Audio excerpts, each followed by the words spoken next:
सो species abundance ये topic हमारा रह रहा है अभी। तो ये डिस्क्राइब करते हैं, जैसे मैंने बताया, ACFOR स्केल से। ओके, पेटरसन नाम के इंसान ने ये डेवलप किया है कंसेप्ट को, distribution of commonness and rarity. कोई भी स्पीसीज का डिस्ट्रीब्यूशन कॉमन है या रेयर है, उसके बेसिस पे इस कंसेप्ट को डेवलप किया है। If community thoroughly shaped number of species plotted on y पे हमने number of species लिख दिया 1 2 3 4 5। ओके, इंडिविजुअल पर स्पीसीज प्लॉट ऑन x पे हमने इंडिविजुअल लिख दिए। फर्स्ट स्पीसीज के 10, दूसरी स्पीसीज के 30, चौथी स्पीसीज के वापस से 10, जो पांचवी के 50, इस तरह से है ना, प्लॉट कर दिया। देन जो रिजल्ट आएगा वो बेल शेप्ड कर्व में आएगा। जो नॉर्मल डिस्ट्रीब्यूशन होता है ये होता है bell shaped curve. Then interpretation क्या निकला इस चीज से, most species have intermediate number, यानी कि ये जो इंटरमीडिएट नंबर है ये मोस्ट ऑफ स्पीसीज इसमें आती है। ये एक नॉर्मल मतलब नॉर्मल कैलकुलेशन है, एक नॉर्मल होता है नेचर में। फ्यू स्पीसीज है जो वेरी हाई नंबर में होती है, हाई नंबर में बहुत कम स्पीसीज होती है, और वेरी फ्यू होती है जो लोअर नंबर में होती है।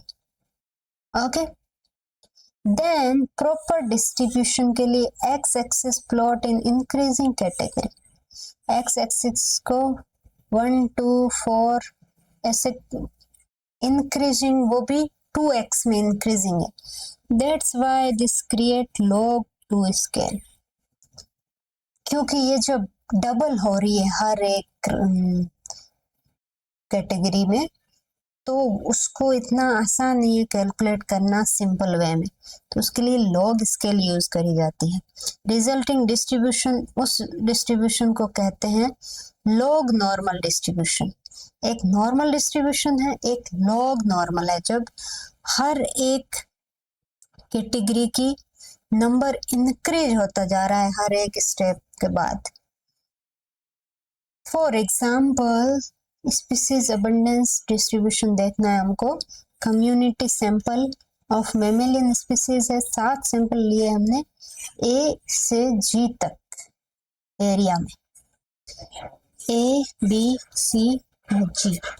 ओके, देन हमने इसमें क्या देखा, नंबर ऑफ स्पीसीज A में 2 थी, B में 3 थी, C में 17 थी, और नंबर ऑफ इंडिविजुअल, ये जो 2 स्पीसीज है इसके नंबर 1 और 2 के बीच में आ रहे थे। इसमें 2 स्पीसीज थी, एक इसका स्पीसीज का नाम दे दो आप,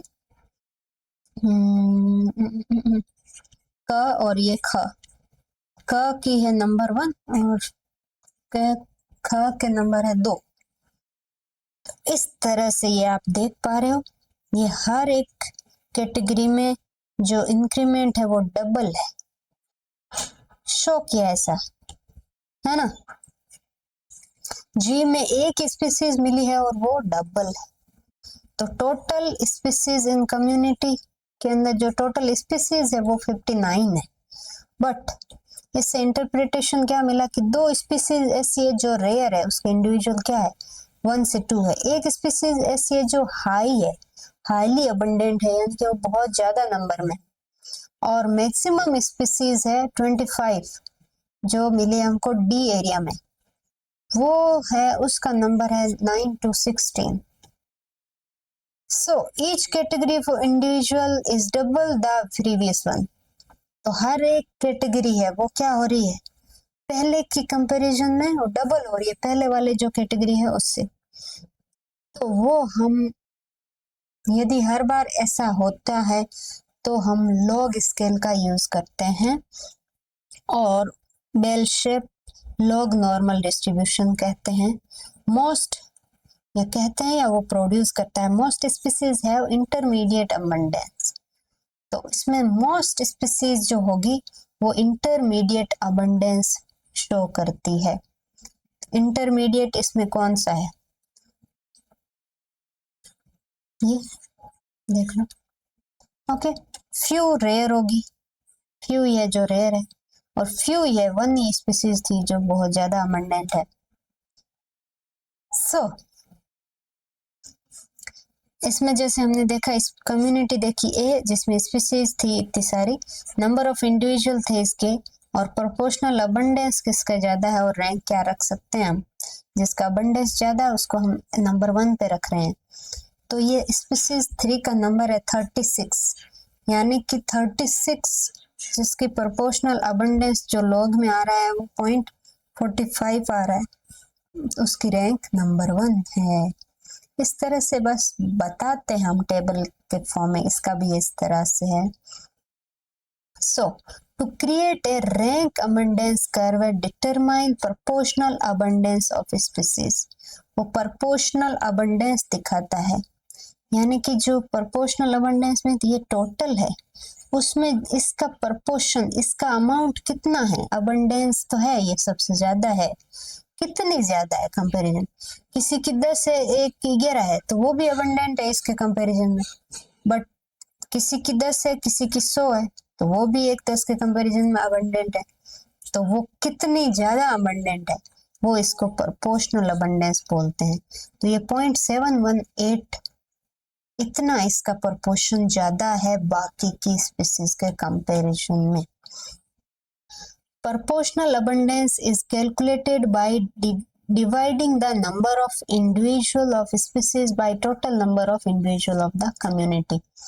ये कैसे कैलकुलेट करते हैं, ये टोटल नंबर जो आया है इससे जो इंडिविजुअल स्पीसीज के नंबर है इससे डिवाइड करने पे ये नंबर आता है।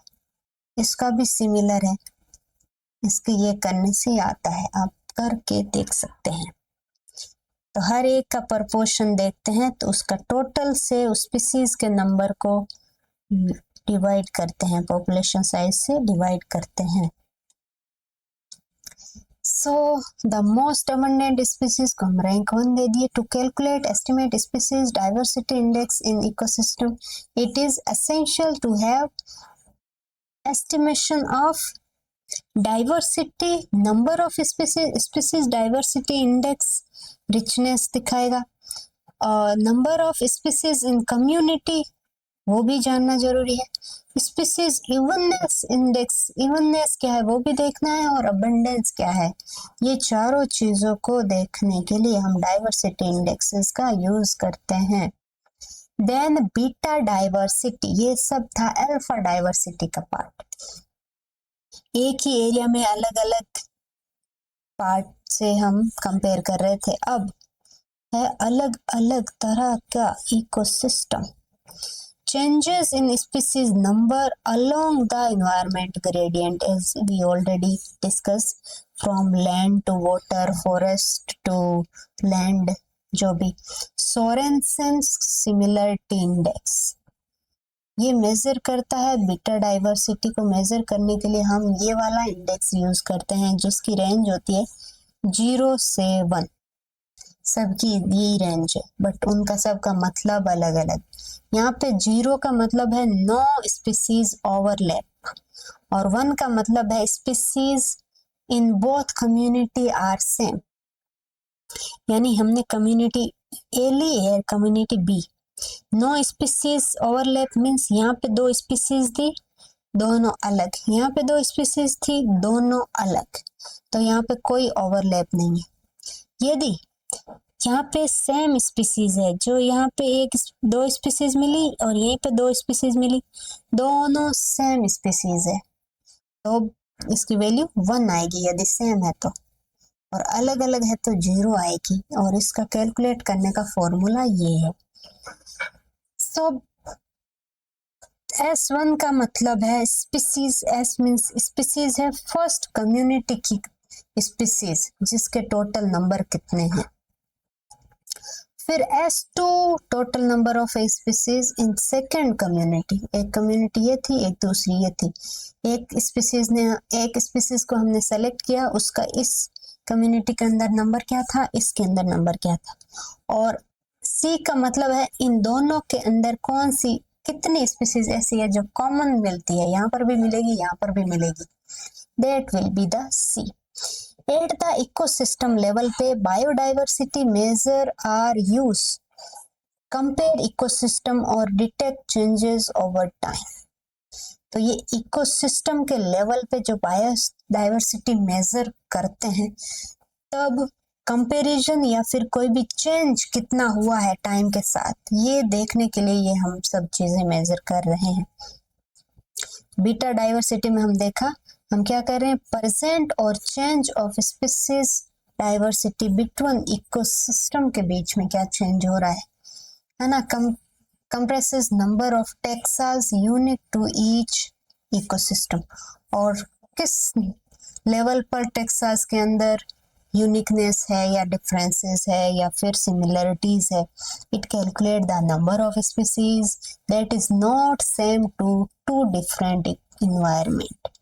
और ये क्या कैलकुलेट करता है, ये पॉइंट याद रखिए, ये नंबर कितने नंबर ऑफ स्पीसीज है जो सेम नहीं है दो इकोसिस्टम के बीच में। तो index of an normalize beta diversity from 0 to 1। 0 का मतलब क्या है, 1 का मतलब क्या है, अभी बताया है आपको, है ना। हाई बीटा डाइवर्सिटी इंडेक्स, लो सिमिलरिटी। 1 के आसपास आएगा यदि बीटा डाइवर्सिटी, यानी कि वहां पे सिमिलरिटी बिल्कुल भी नहीं है, यानी हाई डाइवर्सिटी है। Beta diversity 1 means high diversity, low means low diversity, 0 means low diversity और हाईएस्ट सिमिलरिटी। इस फॉर्मूले को यदि हम सिंप्लीफाई करें तो इस तरह से भी ये यूज होता है। तो देखिए ये दो एनवायरनमेंट की स्पीसीज है 12, 1 इकोसिस्टम की 10 स्पीसीज है ए से लेके जे तक, दूसरे की है एफ से लेके एल तक, एफ से लेके एल तक। तो ये एफ से एल तक वाली मिल रही है इकोसिस्टम 2 के अंदर और ए से लेके जे तक मिल रही है इकोसिस्टम 1 के अंदर।